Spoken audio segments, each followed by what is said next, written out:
उमरिया प्रधानमंत्री college of excellence शासकीय रणविजय प्रताप सिंह महाविद्यालय में गुरु पूर्णिमा के अवसर पर स्कूल प्राचार्य, शिक्षक एवं छात्र छात्राओं की मौजूदगी में कार्यक्रम आयोजित किए गए, जहां छात्र छात्राओं ने अपने गुरुजनों का सम्मान करते हुए उनका आशीर्वाद प्राप्त किया है।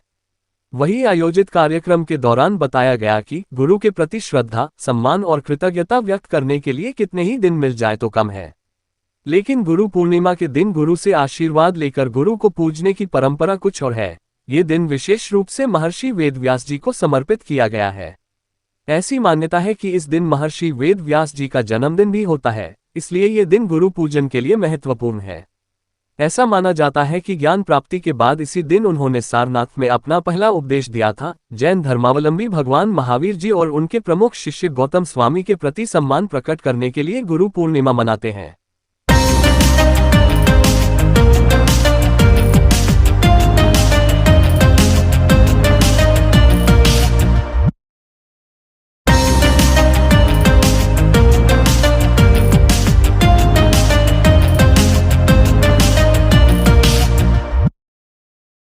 अंजना तिवारी है। मैं बीए सेकेंड ईयर की छात्रा हूँ। आज हमारे कॉलेज में गुरु पूर्णिमा के अवसर पर हम सभी छात्राएं यहाँ पर उपस्थित हुए हैं और हमारे जो गुरुजन हैं हम उनका यहाँ पे महाविद्यालय का छात्र हूँ, एमए फोर्थ सेमेस्टर का।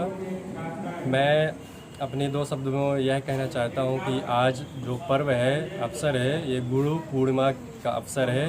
इसमें महर्षि वेदव्यास जी का मंथन है, यानी कि उनका जन्म के अवसर पर ये मनाया जाता है।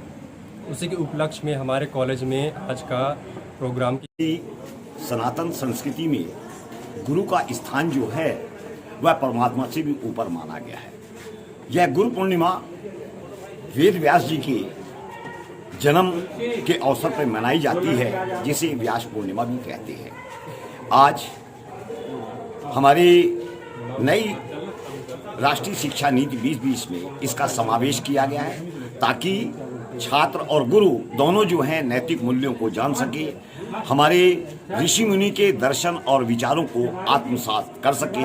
इसके लिए यह गुरु पूर्णिमा जो है महाविद्यालयों में, शैक्षणिक संस्थाओं में आयोजित की जाती है। Doctor Vimla Marathi, government PG college principal.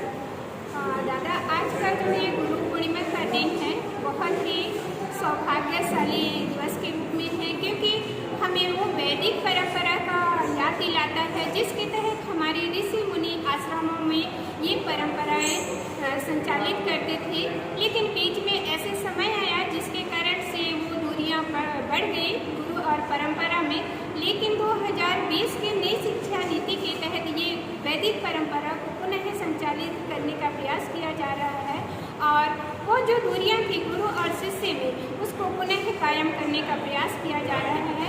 तो मैं यही चाहूँगी कि जो एक परंपरा थी, उस परंपरा को वर्तमान में भी क्रियान्वित करने में हम सफल हों, यही मेरी आशा है। में आज 10 जुलाई 2025 को गुरु पूर्णिमा के अवसर पर एक विशेष कार्यक्रम आयोजित किया गया, जिसमें विद्यार्थियों के द्वारा अपने गुरुओं को सम्मानित किया गया और उस परिप्रेक्ष्य में गुरुओं के द्वारा कुछ बातें कही गई जो शिष्यों को जीवन के लिए लाभदायक